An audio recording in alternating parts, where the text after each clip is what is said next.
Good morning, everyone. You guys hear me okay? Brandon? Good afternoon. Good afternoon, Chair. Morning. Afternoon. Good afternoon. Afternoon. Good Yeah, I guess afternoon. it just switched over. Okay. First of all, thank you for all the board members for hopping on this uh, meeting. Kind of came to my attention earlier this week that we needed to hop on to discuss a couple things. We're going to stick to the agenda pretty tightly because we're required to, as this is a special meeting. I don't want to take up any more time than necessary. So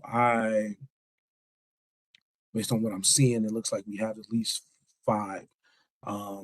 So I'm going to begin. So I'm going to call this meeting to order at 12:01. And we'll start with the roll call. Brandon Brown here. Kenneth Mountcastle. Here. Diana Saganovich. Here. Dave Gatton. Here. Shanoa Miller. Edwin Moore. Here. Glenn Parker III. Billy Sharp. Waverly Willis. Here.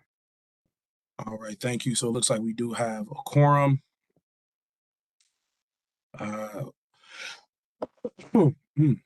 Excuse me. We do have an executive session on here, so we will now move into that. It won't be very long at all, but there are a couple things for us to discuss. So with that, I move for an executive session for personnel, employment, and discipline matters to be considered, and to include not only the board as well as our council, but also interim administrator Michael Hess and general manager Jessica Watson. Can I get a second? I second that motion. All right, that motion has been seconded by member Moore. We have to do a roll call vote. So Brandon Brown, yes. Kenneth Mountcastle, Yes. Good. all right. Diana Saganovich, Yes. Dave Gatton, Yes.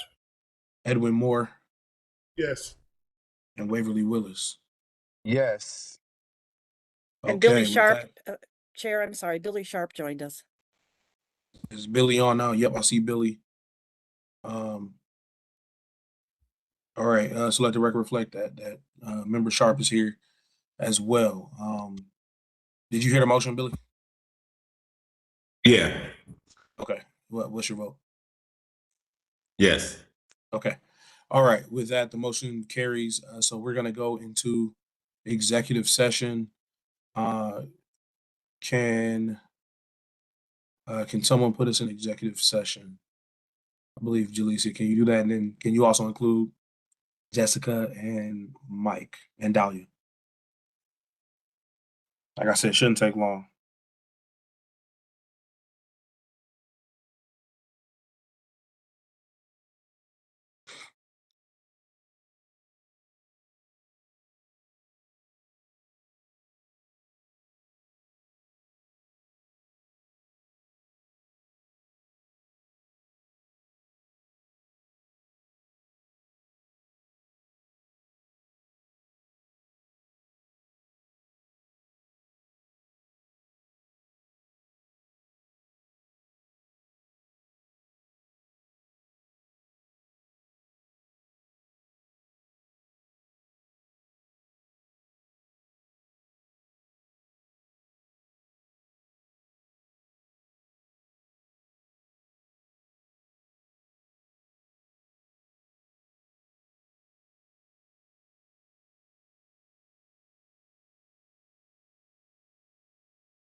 Hi, are we still waiting for people to join or are we in executive session?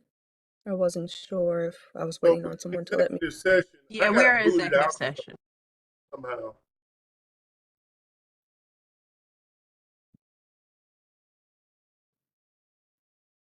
Oh, is it in a specific breakout room? Because it's not giving me the option to join.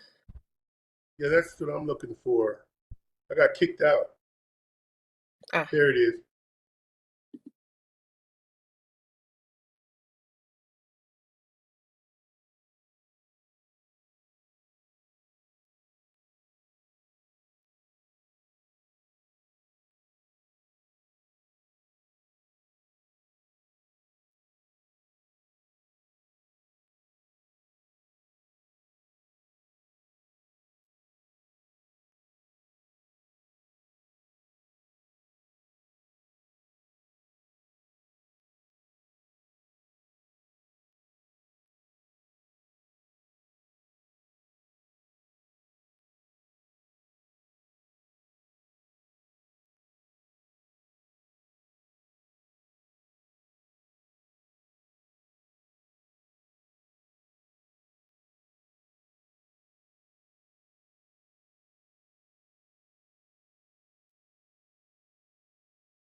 Did you get kicked out? Oh, did everybody get kicked out? No, we Coming left back. out of. We're coming Yeah, we back into should regular all session. left. Yeah. Oh, We're in okay. regular session now. Okay. I don't know why I'm getting booted. If you guys don't want me around, just say that. You got booted from the exec session? Yeah, like 3 times. Oh wow. Okay, yeah, I didn't even realize that.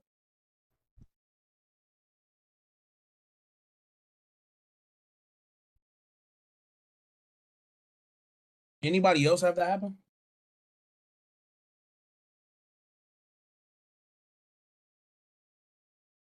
Okay, well,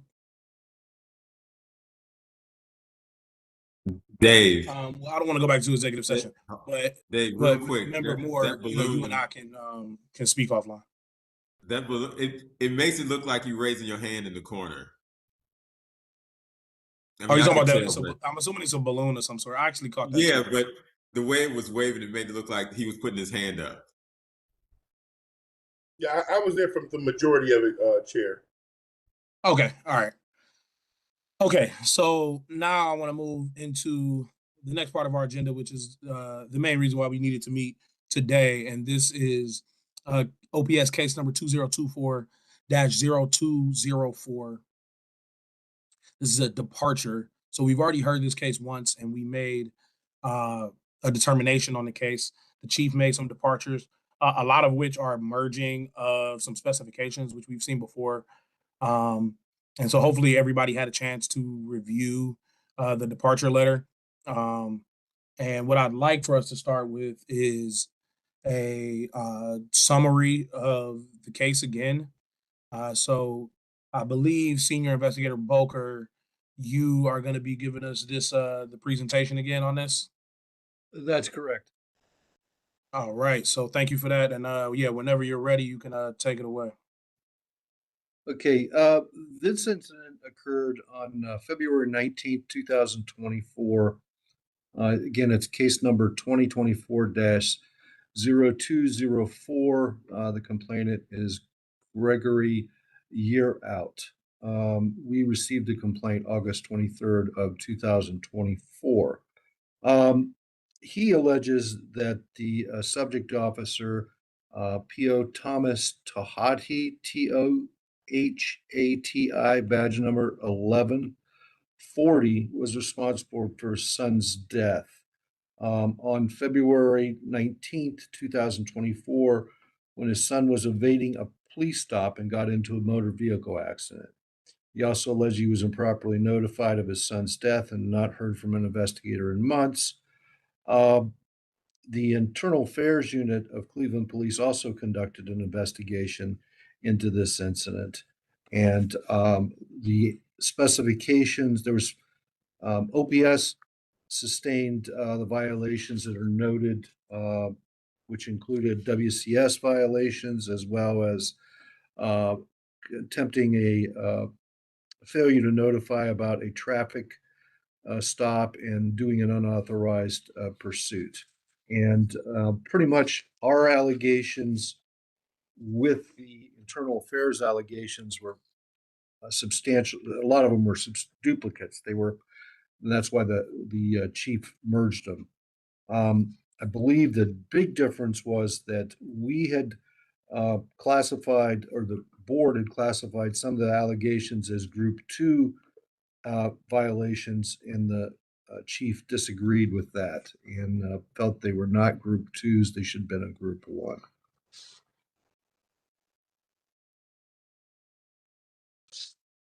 Okay. So thank you for that. So yeah, it sounds like most of, and I don't intimately remember why we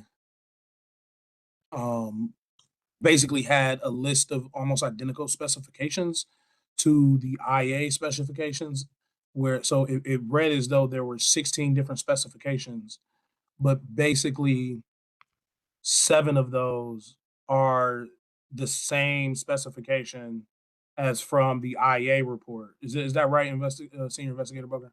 Yeah, and that's not unusual. They do their investigation, and we do ours, and we both present at the same time. And Yeah. we'll note this OPS's allegation is similar or the same as what IA's allegation is, but they're two Okay. different. The one is by the board is made a finding, and the other one is an internal investigation by IA. Okay, so they were separate specification because half of them came from IA, the other ones came from us.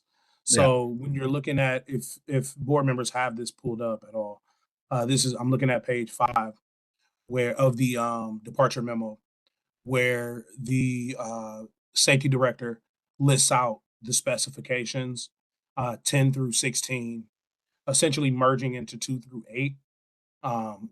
So for those, it's really just clearing up the fact that IA had some specifications, we had some specifications. He didn't really change anything. He just doesn't want to double up, which makes sense to me. Now, where the kind of what I would consider, I guess, true departure is that we labeled these violations Group 2, and the safety director would like all of those to be dropped to Group 1s. So I don't know if anybody has any thoughts on that. Member Sharp or Investigator Boker, hold It- on. As I recall, I think the board's rationale, and hopefully I'm not misquoting it, but I think the rationale was they were deemed to be Group 2 because a death occurred. Yeah. And that was I believe, the rationale of why normally a Group 1 becomes a Group 2. And it was because a death was involved, that a person died. And I think, in Chief's departure, he's saying there's not evidence that the officer's actions led to the death of the person in his actions. So I think that was part of the reason he did not go with that these were Group 2. Plus I'd also point out one of the specifications, specification number 9, unauthorized improper vehicle pursuit, is the board actually voted for a Group 3 for that, and they're recommending Group 1. Yeah, that's correct. So the others are Group 2, but that one was a Group 3. Yep. Member Sharp? Yeah, I agree with Art. I think that was the difference, that the chief was concluding that the chase wasn't definitive to the death. And then I did want to note for the Group 2s and the merging, I think she did offer up some GPOs to back that up of why they should be Group 1. So I just want us to pay attention to that. Now, to Mike's point, the Group 3, I think there's some work to do on that. Yeah. That's a good point. Anybody else? Thoughts?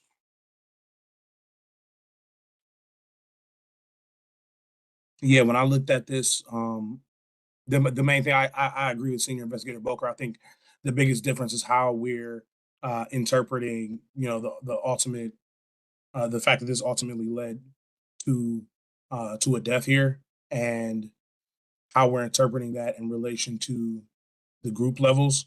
And it seems like the safety director, because he's saying that this didn't directly lead, or the officer's actions didn't cause the death, that because of that, it shouldn't be essentially an aggravating factor, is I think how he's saying that we're categorizing it, which is, I think, true. And I mean, I still kind of agree with the way that we initially ruled on this. I understand most of the departure, but I think the fact that this led to a death, it should not be ignored.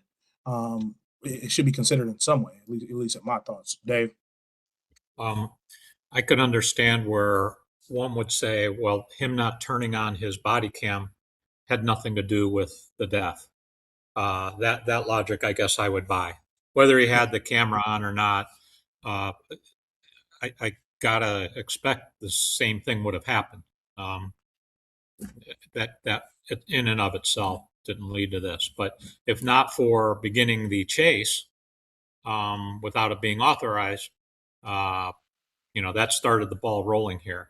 And this policy of getting the supervisory oversight on chases is exactly for this type of situation, because chases are dangerous. We know that people take off in their cars and drive at high speeds, and bad things can happen, including fatalities, as they did in this case. So, if not for violation of that policy, I don't believe that we would have ended up with this fatality in that case. And I believe that was our rationale as to why we ruled that to be a disciplinary level 3. I don't recall our rationale on the disciplinary level for the body cam footage as to why we made that a 2. I know in the discipline matrix it says if there are aggravating factors, maybe we deem the fatality an aggravating factor. But as I think back now about that, if he had his body cam footage on, or camera on, it wouldn't have changed anything at all, in my opinion. Yeah, no. So I agree. I think particularly I want to point out the aggravating factors kind of section of the disciplinary matrix, because on multiple occasions throughout this departure letter, the safety director mentions, to Billy's point, that the GPOs specifically say that certain conduct kind of falls generally under a group level 1, right? So we all know WCS violation, group level 1. Apparently, also failure to hold on, let me see. It's a unauthorized or improper vehicle pursuit is also categorized as a group 1 violation under GPO 1.07.06, according to the departure letter. But I think that we have to keep in mind that the disciplinary matrix is not a hard and fast, this is exactly where this goes and only where it goes. It's a guidance tool. And aggravating factors can take a group level 1 behavior and elevate it to a group level 2 based on context rather. Billy, and then Yeah. Diana. So I have a question for Art, because the chief is making the assertion as well that the officer, although beginning a illegal pursuit, at some point disengaged, and there was some time between the disengagement and the accident to where she believes that the officer was not directly responsible for the accident. So my question to Investigator Boker is, Senior Investigator Boker, is there indication or proof that the officer disengaged from the chase, and what's the time frame between the disengagement and then the accident? Because I think the chief is asserting that the person had some decisions they could have made because there was no longer a chase. Yeah, I believe there was a break in the, he lost sight of him. And I'm not sure the time frame. Yeah, in the report, it said he pursued the individual reaching a speed of 71 miles per hour. He disengaged from the pursuit prior to reaching West 120th Street, and Mr. Uraut's vehicle attempted to stop at the intersection of Bel Air Road and West 117th, but skidded and collided with a semi-truck. So it looks like, based on that, it's about, what, 3 streets?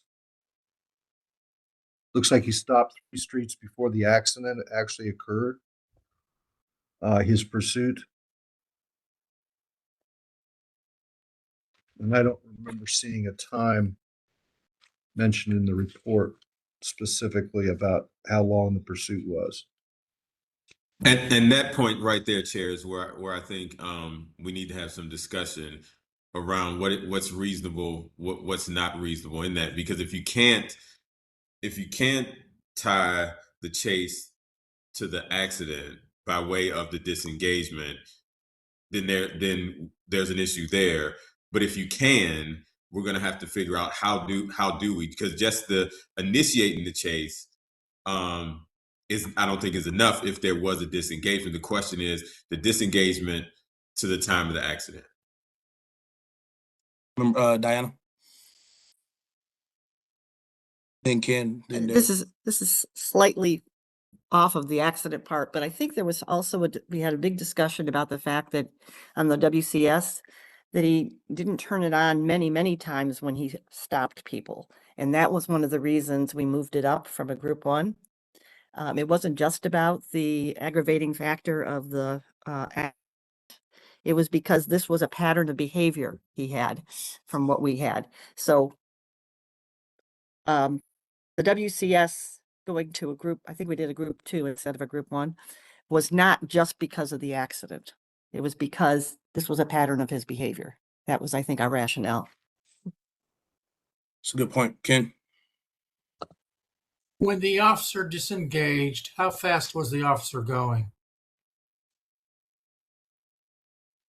Art? Well, it looks like he, according to the report, it looks like he would reached a speed of 71 miles per hour when he stopped. And when the accident occurred, okay, and when the accident occurred, how fast was the individual going? It says he was exceeding the speed limit of 35 miles per hour. It doesn't say how fast he was going.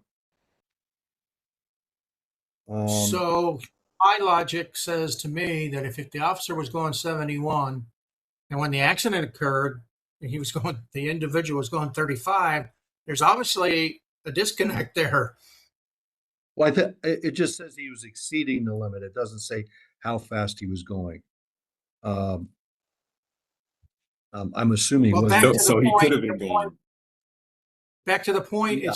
the point is that we said that he caused the accident.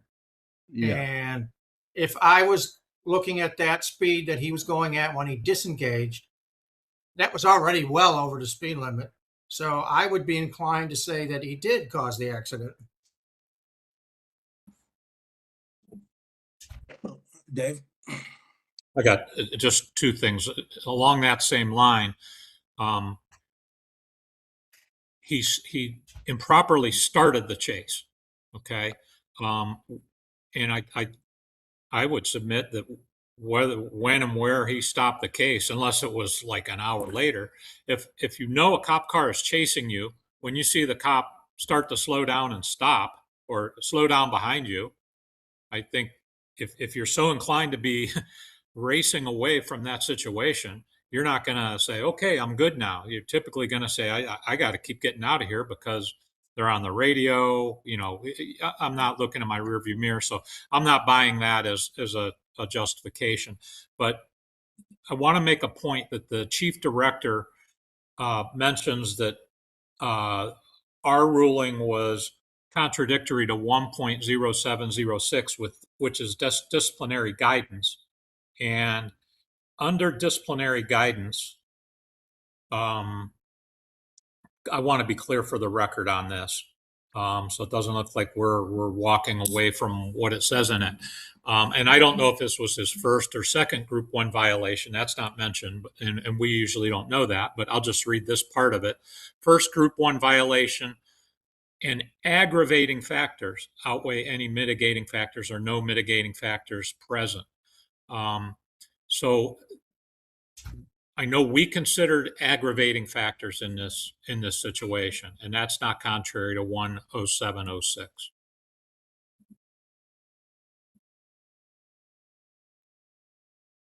Right. Good point. And that's what I meant earlier about, the context and those aggravating factors can raise basically a group 1 to a group 2.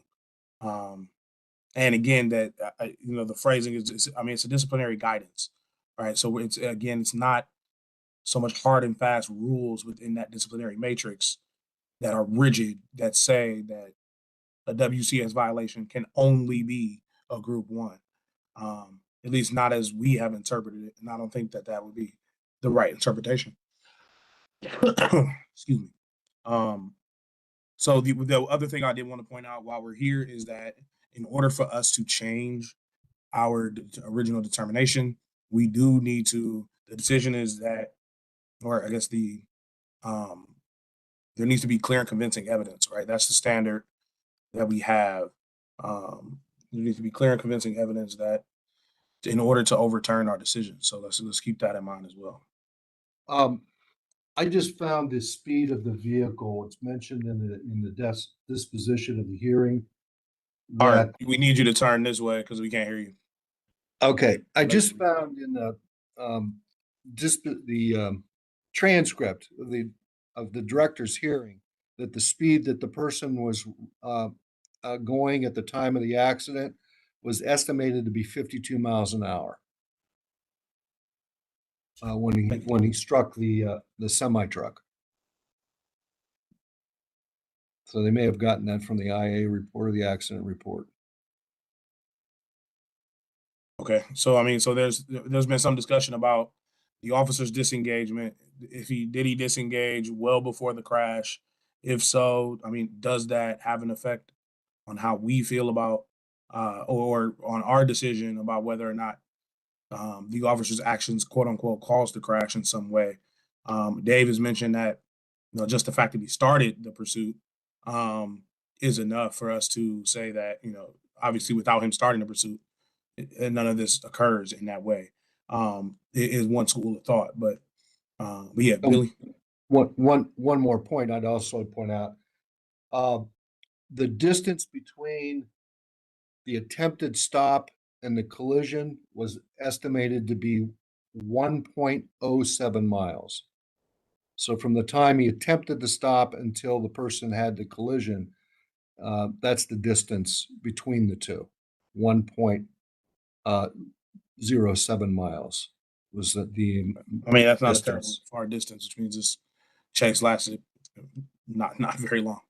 No. Billy, and then Dave. So then I'm gonna go back to the beginning because I'm kind of with Dave. I just wanted us to have a conversation around it. I don't think stopping and the crash 3 blocks later is enough to absolve the officer of responsibility. So now I'm going back even further at the initial attempted stop. If the person, before he was even aware that the officer was in chase, if he already started to run, let's say he already started to run before he knew the officer was in chase, then I think there's a dilemma there because the officer could have not chased and he still could have gotten into an accident. Is it reasonable that the accident only happened because the officer gave chase? Because if he started to run at the attempted stop, then his intent was to run, period, whether the officer was chasing him or not to get away. The accident could have happened in that case. So I think we got to figure out what is reasonable. What is a reasonable thought? Because I don't think it's reasonable. Let me say this. I don't think it's reasonable because the officer disengaged 3 blocks ago that in his mind he would believe that the chase is over and I can slow down. I don't think that's reasonable. Not 3 blocks away. Maybe 10 minutes later, 15 minutes later, yeah, but not 3 blocks away. Yeah. Dave, then Ken. Yeah. He reached up to 71. So there's a point where he was at 0 and went up to 71 and then went down to whatever speed he did when he ended the chase. But in 1.07 miles, at 71 miles per hour, that's less than a minute. So let's give it the benefit of the doubt and say, the average speed was 35. That's 2 minutes. At 35 miles per hour, it takes 2 minutes to go a little over a mile. So it wasn't there wasn't this time gap. All right. Agreed. Ken? I'm good. Okay. Anybody else have anything? Diana, Ed, Wave, Shanoa. Shanoa, we need your camera on, by the way, for you to vote.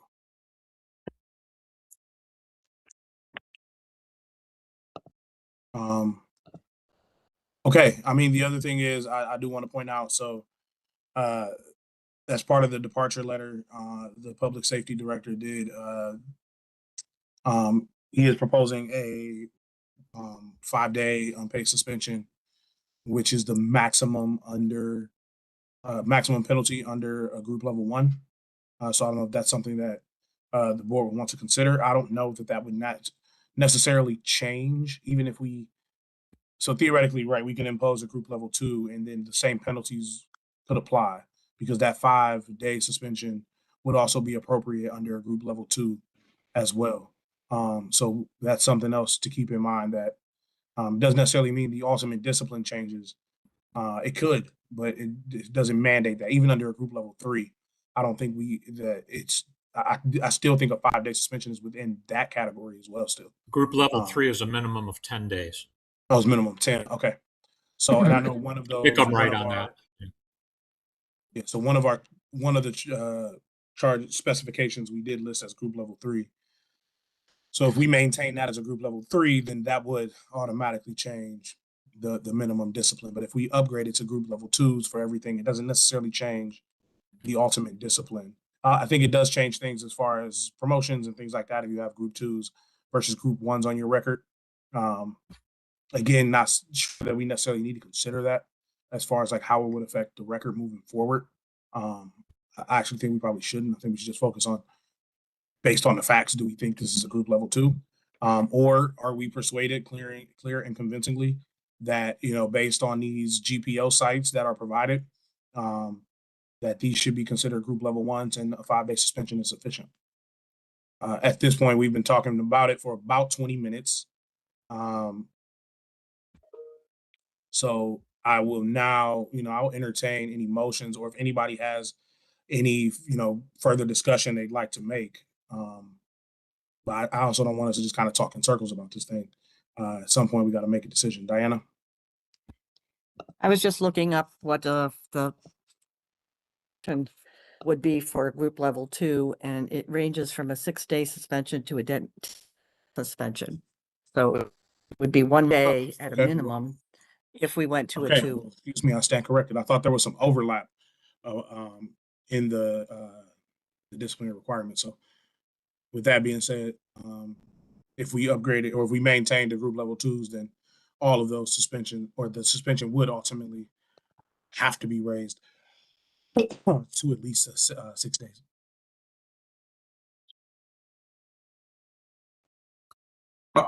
Chair, I do have a question. Yep, Do we know if he served the 5 days already? he has not.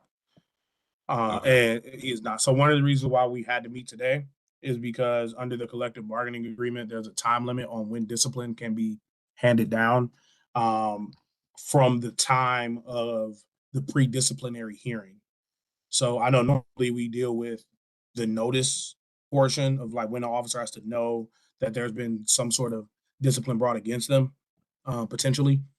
And that's that 6-month window. There's also a window on the other end of that after they get their pre-disciplinary hearing. I believe it's 60 days. It's in that letter.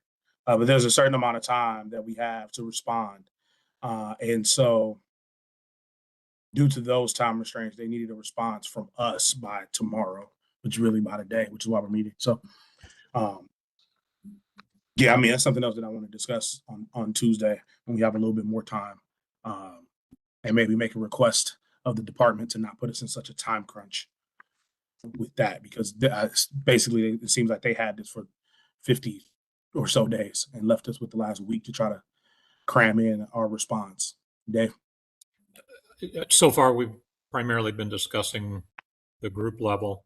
The chief director also indicates that there are duplicative allegations that he suggests it is suggested to be merged together. Yeah. I think that may have some merit. I don't know about the group level. Personally, I don't think the group level should change from what we recommended, but I guess that's up for others to weigh in on as well. Yeah, so I agree that the specifications should be merged, because it seems like they were only separate because some of them came from IA and some of them came from us, but they're ultimately the same conduct. So I don't know if anybody else has any other thoughts to the contrary. Of course, we'll hear those, but I think that the merging should happen.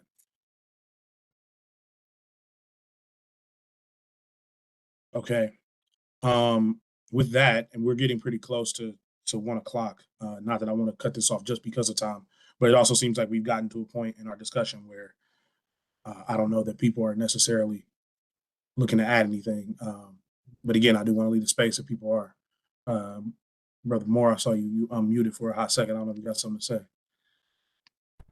No, I'm still having technical difficulties over here, but I was thinking that we spent a lot of time discussing this case, and I think we came to the conclusions that we did because of the severity of the infraction, and I'm pleased with where we landed. So that's all I was thinking. Okay. All right. With that, does anybody want to make a motion? Otherwise, I'll go ahead and make it. Dave? I'll make it. Yep. As it relates to, I'm sorry, let me pull this up again. As it relates to case number 2024-0204 and the Chief Director of Public Safety's departure of May 27, 2026, my motion is that we remain with our same group numbers that we identified, the group category violation, but that there is merit in the departure of specifications being duplicative.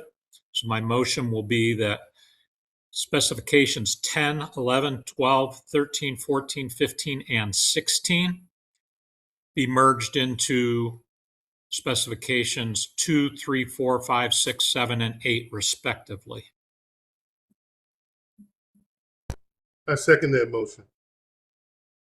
All right. We have a second from Member Moore. And again, this is a motion to maintain our group 2.